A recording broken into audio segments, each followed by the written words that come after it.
Hello Internet, this is Lord Mad Dog, and today we are having another dev blog on my game Axiom's Box. Yes, so if you remember last time we had just finished up level 10 and we were checking out my, what is it called? Grappling hook ability, yes. I'll go ahead and show you that real quick. Unlock abilities. Yes. Now I still have to do a little bit of refining with that, because there's a what in the world going on with that. I might have to do some editing with that. I did make some changes. I'm gonna have to fix that anyway. Yeah, I'm gonna have to fix that.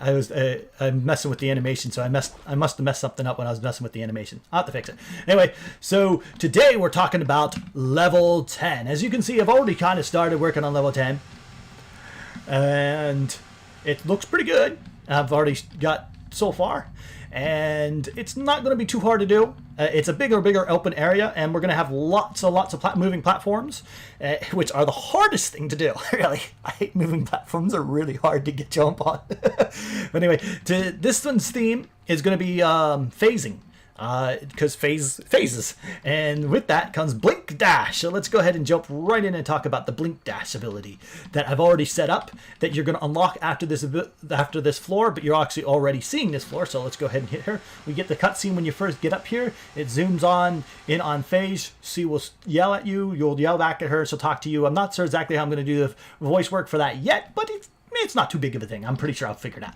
Anyway, here, let's go ahead and make sure I have unlocked all my skills. Hello, Dev Cheat. Yeah, I gotta keep doing that. I'm gonna actually get into eventually making a save file that I can just load right into where I need to load into, so I don't have to always use the dev commands to give myself all the abilities, and then I can test with actual levels and different things exactly, so I can refine the process. Still need some beta testers though. So if you're up for a beta testing, go ahead and let me know. All right, so here. This is BlinkDash, and I did it at the wrong time because this thing was too small already. That's what you get for standing around talking too long. So you gotta wait till it gets bigger here. Make sure it's right size. There we go, BlinkDash. One, woohoo! Yes, yeah, I'm gonna have to see about trying to make sure that it's absolutely that you land on them most of the time. Might have to add a small distance things to that actually kind of go knock you off a little bit to the right or left, so you will always kind of land in the middle of the platform. But yes, as you see, BlinkDash. Nope, I got hit, so I couldn't double jump. Yep, I'm definitely gonna have to do that because that's gonna be annoying otherwise. Yep. Woo! Because I'm doing it and the platforms are already small. Or you can I can force the player to be really good at their timing. Which I probably will end up doing anyway because I'm evil. So let's go ahead and look at the actual BlinkDash ability. Now there's quite a few different ways to actually go around BlinkDash. And I would try a couple different ones, and I settled on the one I like most, but I'm going to go ahead and try to show you some of the ones I tried. There's one in here I did not show, which because it was just totally bad all around, was an impulse, basically where it added impulse to the player and made the player move through impulse. And it was more dynamic, but it just did not have any good results at all. Okay, so this is my very first try. It was with teleport. Jump teleport. Basically, you shoot out a line trace, and then from that line trace, you teleport the player, and it just didn't work very well. It kind of worked, but it just didn't work very well. It didn't have any interpolation. You instantly appeared there. All it did is slow down time. You can see set global time dilation. I could show you, but I'm not going to waste the time on it. Then here's the laser dash. This one worked out a little bit better, a little bit more refined.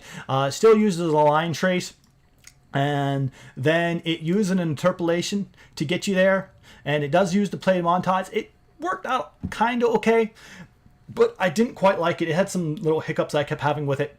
And then we have up here which was my laser blink that still uses a line trace, which I found out was kind of inefficient. I don't actually have to use a line trace. Line traces would be more if you're trying to actually phase through objects, and I didn't want my character to be able to phase through objects. This wasn't the object of this ability. It's basically just be able to jump large gaps at the same time.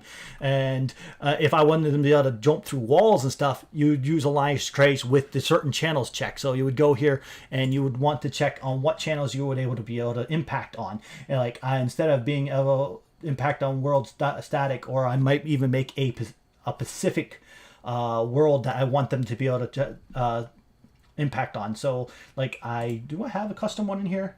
I think I have some custom. Yeah, I have AI only. I have portal. I have a couple different custom line traces you could have done, but yeah, I didn't want to do that. So I went with another action. This was almost on where I needed to be. It just, like I said, I didn't want the line trace thing. It just wasn't quite there. It wasn't quite there. So let's go ahead and actually go all the way up to the BlinkDash that I actually end up using. So we see here at the very beginning, you press your button, which is Q, and it does dash. Is the dash unlocked? Obviously, you can't use it unless you have the dash unlocked, and you unlock it by actually freeing phase.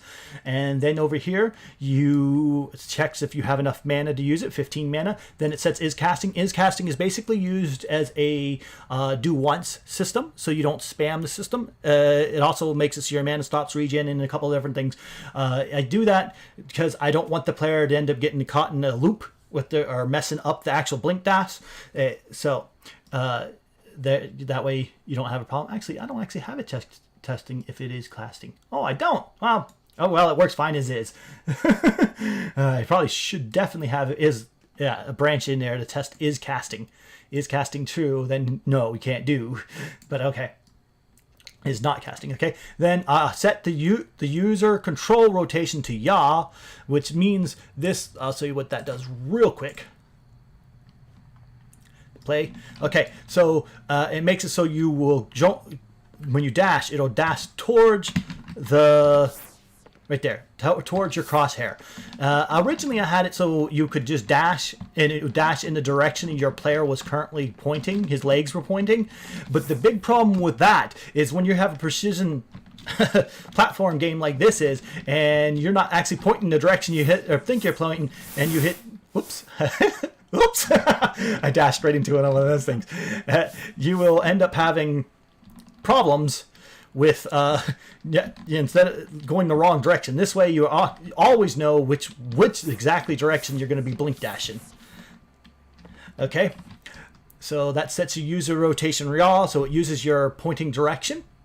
And then it gives a small delay, 0.01, and it does that so the system actually has time to realize that you have now selected that you're using controller rotation yaw. And then it sets your starting location, which is just basically your target caster. My target caster is this little scene node here. I use this scene node for a lot of different things in my map, from casting magic, from just almost everything that actually uses a line trace or something along that line, because I want to have a stable point to jump from. I use this a lot. And I also have a couple other ones for my left and right hand for spawning different magics and different things too. Yeah, so I really suggest you use scene nodes in your things. Now, you could theoretically use a socket, and this actually is locked to a hand socket, but I have it so I use a scene node so I can actually change the direction I want from the scene node. The scene node is locked to the socket there. Let's go back into the event graph. So you see, it sets the target location, your starting location. Then it sets the visibility on my mess to no visibility. So it actually looks like the character is phasing out of the distance with the particle system and blasting you off. Then you actually activate your blink dash ability. I could have not actually had this custom event and just kept on stretching it all the way out like that. But I don't want to do that because I liked having everything kind of compact and in sections and neat. With that, they'd just be stretching all the way across the screen, and I didn't want that. Or I'd have to use a reroute road all the way back here, so it's fine this way. Anyway, blink dash, and then here we actually do what would normally be a line trace, but I don't have to do the line trace because my set actor location actually has a sweep on it, which actually tells you if you run into something. But I'll deal with that here in a minute. Let's go ahead and look at the line trace. My target, it suits from my target caster location, which I just showed that scene node, and I didn't actually have to do a get forward vector through get world rotation, get forward vector. That's an old habit. It's bad thing. You just get world locate get world forward vector, forward vector, get forward vector. Yes, get forward vector. Could have done straight from that instead of going from the world location. It's just something I do. Then I set my distance, and this is a node that I can change if I wanted to. Actually, I think I've settled on 1,000 for the player period, because I was going to have your magic level affect your player distance.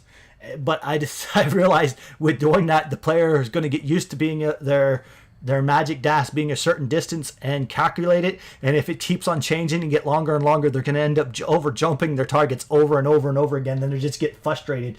And that's very frustrating when you're trying to do precision jumping and you end up falling all the way down. You're like, ah! So I'm going to keep it at 1,000 instead of make it so my magic level actually affects it. Okay. Because originally I was going to have magic level times magic level of it 0.5% or 1.5 or 1.2, so it would get longer every time you get a magic level. But I decided, like I said, not to do that. Okay, and then this sets my you guys know how to do the line trace. Well, maybe you don't. Anyway. Times it gets your forward vectors, it times your distance, and then it adds it together with your current location, and then I set that as my target location, and then I activate my time node. Now this is the timeline. This shows how long it takes to do it, and it interpolates. It casts out a thing that interpolates the lerps, interpolate and lerp. It lerps it. So it goes from starting your teleport location and plus 100 in the Z, so you don't get stuck in the ground anywhere when it teleports your character. Always up 100 units, so you ain't going to get you always jump up off the ground a little 100 units, and then it'll take your starting position. You go from your starting position to your end position, your target location, plus 100 units up, and your alpha is what lerps you to that location, your timeline. Now I did something a little bit controversial. My play montage is right here in this, so that it's actually played over and over and over again, because when update from your timeline makes it go instantly at one, it sends out a tick value. And what that'll do is it'll make this montage play over and over and over again. Now, normally you would not want to do that. However, I am using a single frame animation. This is it, M-forward here. As you see here, all it is just a single frame. It's got a nice animation here, and because it's a single frame, I can easily change it any way I want. Like just a few minutes ago, I had changed the leg to be out more. Originally, it was down on the ground, but I could easily just select anywhere and just change it. And yeah, I'm not need to change anything though. So, and I actually use the montage of that. So here, this at the beginning of it, it sends out the particle trails, and because it's playing it over and over again, the particle thing I have here, I've just set it really, really low instead of 5,000, I set it to 500. So even though, as you see there, it's very small, but when you're playing it every tick, it can multiply. So let's go ahead and show you again so you can see what I mean. The particle is here. Doop. See, yeah, it's actually get a decent amount of particles. Now I could have used instant burst, but I decided after some testing spontaneous burst on my particles, I decided to go with what I have there. Okay, so back to here. Now, most of the times you won't want to play your montage in there. The only reason you will usually want your montage if you're going to have it before your timeline or after your do once. But I have it right there because it's only a single frame and it works perfectly. It works amazingly. Okay. And then obviously you have your set actor location. And then you sweep. This makes it so you do not actually have to have a line trace, because it automatically, if there's something in the way, it'll stop overlap. It'll make it so you don't overlap it. And as I said, I didn't want this thing to be able to teleport through specific objects. I just wanted it to distance, so you can't teleport through this at all. And that's good. With a line trace, you can still sometimes end up with teleportation through things you shouldn't be. It's kind of a little bit annoying. Well, it really depends on how you set up your line trace. I had that problem once in a while, but it shouldn't be that big of a deal. Anyway, so then you all come on out to your do once. Now, the reason why you have a do once right here is because this, as I said, is a tick value. It sends it out in a tick. And You don't want that to constantly hit all this over and over and over again, which you would instantly drain your mana completely gone in one cast. So you do once, you set is casting to null, to not, and then it checks if you are in first person camera. If you're not in first person camera, it'll set your rotation back to your camera control. You controller rotation to 0. And the reason why I do that is because while in first person, also you always use rotation So go with first person. See, you always use rotation in first person. So if you're a first person player, but I don't really have very much first person player compatibility with this. Like, you can see your hands when you're casting and whatnot, as you see, but it's not that. Most first persons will actually have, your hands sticking up. I never like that. I never liked first person, period. That's just my own thing. It's because my eyes are a little bit farther on the side of my head, and even with a very high FOV, it always makes me feel sick and very nauseous. And I read up on it, and that's actually something that's it's attuned to actually if you don't get what do they call it, motion sickness at all, you will usually get first person sickness. And I've never had motion sickness problems, but I do get first person sickness. So I didn't put too much care in my first person in this game, but it's a third person game. If you're going to try to be jumping on blocks with first person, it's going to be pretty hard, I think, but it's still there. I wanted to make that available for players. Anyway, so then you have your sequence here. This takes your mana down by 15. I can change that to any value I want, and I can even make it promote it into a variable. If I ever wanted to make mana cost cost less as you level up, or even more as you level up, you can promote that into a variable. I can go ahead and show you this little thing here. It's not that big of a deal. It's your mana with your mana cost, which is set back out here, which I could have actually just done that, but I'd like to use the little get nodes. And this is a function, right? Or is this a micro? I think this is a function. Okay. Is it a function? Okay, yeah, this is a function. Anyway, and then your clamp value, it has your max mana and your min mana, and then it sets your mana.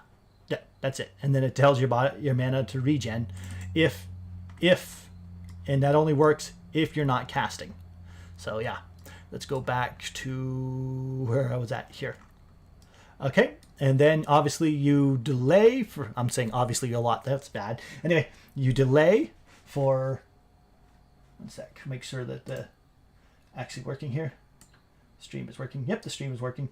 Last time it didn't turn out too well.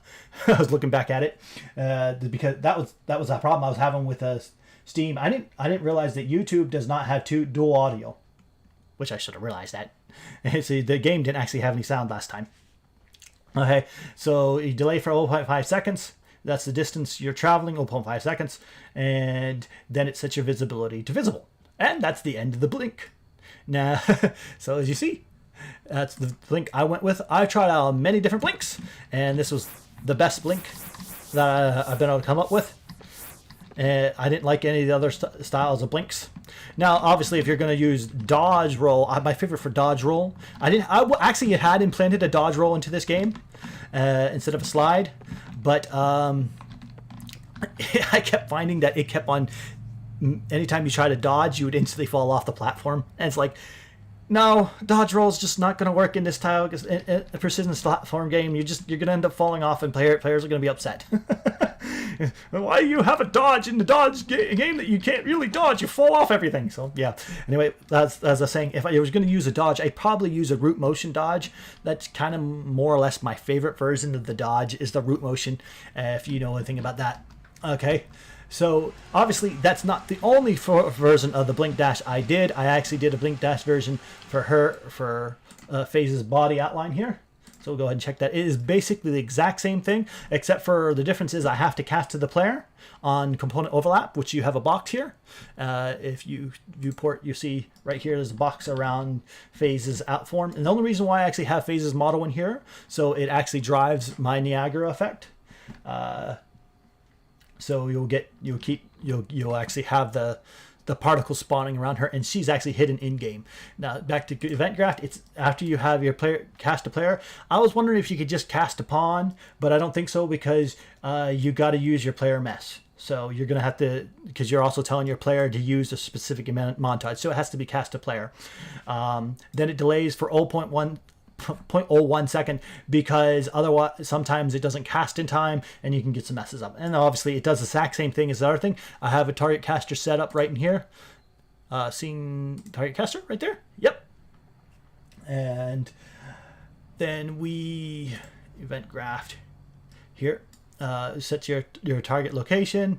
It sets my visibility on my player character's mesh to null, and then it blink dashes and it plays the sound warp. It does it at starting position. Now at starting position, did I already say this? I'm not sure if I would have said this or not.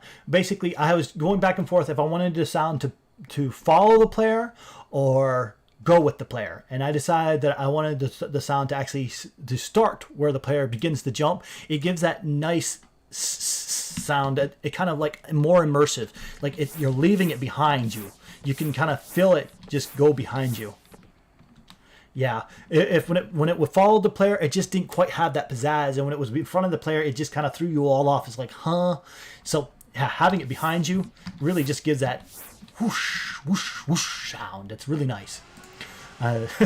Spent some time working on that to get that right. And back here you have the line trace, not the line trace, to get your forward vector and your starting and your teleport to location. Now this one I actually make it so you can edit and change the distance on all of them. So if you see here, I have it set on this one here. It's a live 1900, and this one I have it 1900. I think there's one in here I have 1800 to make sure, trying to make sure I get right on the player. And I may actually need to make some modifies on, yep, 1800. And I know I have a 2000 on the way over here that I can change these to make sure the player actually lands on the platform. But because the platforms shrink, the player, even if the player lands, if they're jumping at the wrong time, as you've seen in the very beginning of this thing, you can land off of it. So it depends on whether or not I want to make the player actually have to think. If I decide to make the player not have to worry about the timing, I can easily add a so that's distance. How do I do that? Corrective location. Oh, here, I would probably in this location right here put in the X. Yes, I would want to, well, we've already seen that, so it's fine. You don't understand this. The X value, I probably want to put maybe like minus 100 and, or is it like 200? Let's try that. 200 minus 200. See there, and see what happens when the player jumps. It's to jump the player to the middle, closer to the middle of where he's aiming, so he doesn't have to worry about, oh, there, a little cutscene again. It may actually jump you the wrong direction. I might need to be positive X, but I'm not entirely sure. These are usually, yep, it needs to be positive X. All right, let's try that again. Let's not do that right there because we'll have to watch the cutscene again. There we go. Ooh, that was a little bit too much. And why is this thing small? Oh no. Oh, I didn't realize that because, oh, that's bad. Yeah, that won't work because this, you wouldn't be able to hit the second one. It throws you over the wrong direction.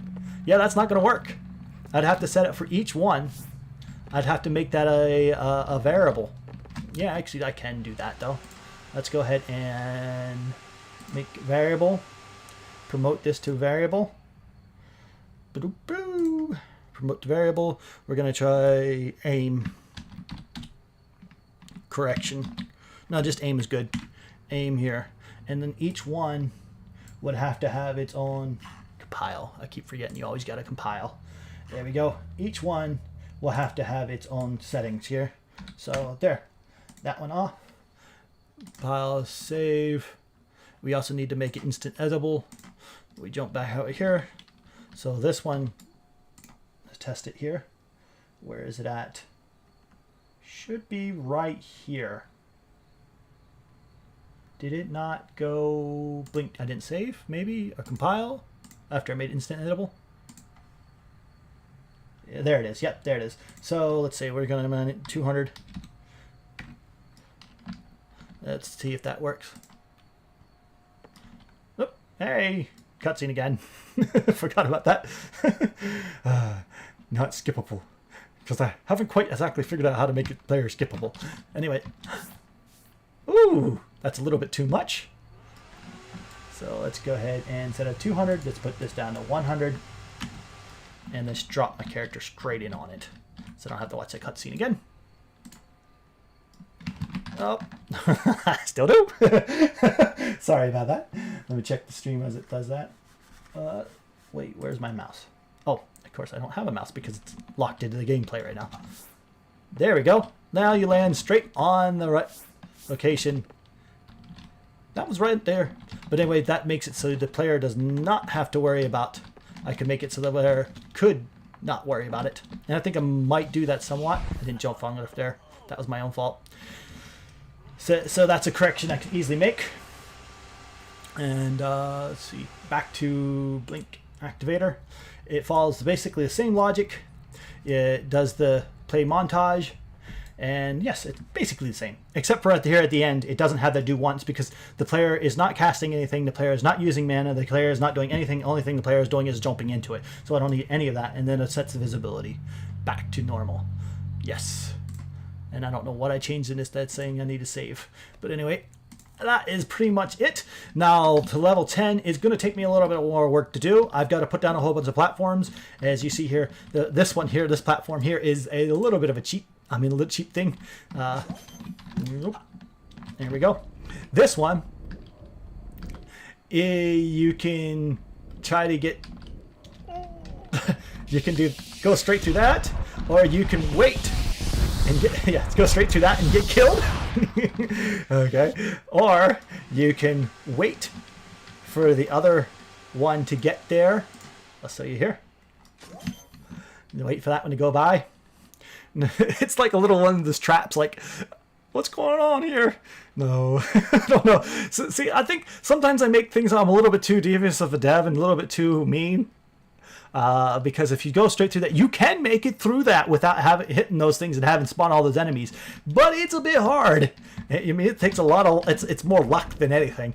So you can do this, come here, and then you just jump to this one. Oh. Well, I'm bad. I suck. Okay.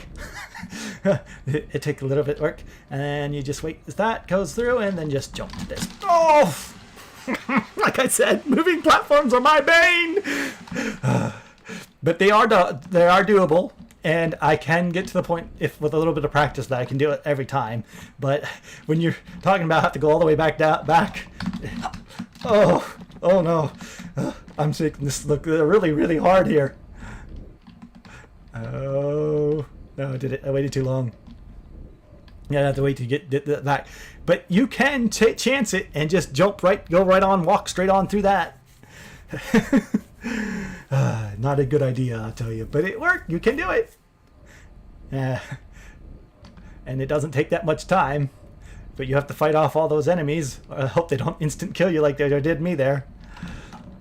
Come on, make it. Nope, I was dumb. I should have waited. Anyway, you get the idea. It is possible, and you got to jump from that one to here. I've tested it multiple times. Yes, it is possible. It's just a little difficult. Then you go boom, and then you jump from here.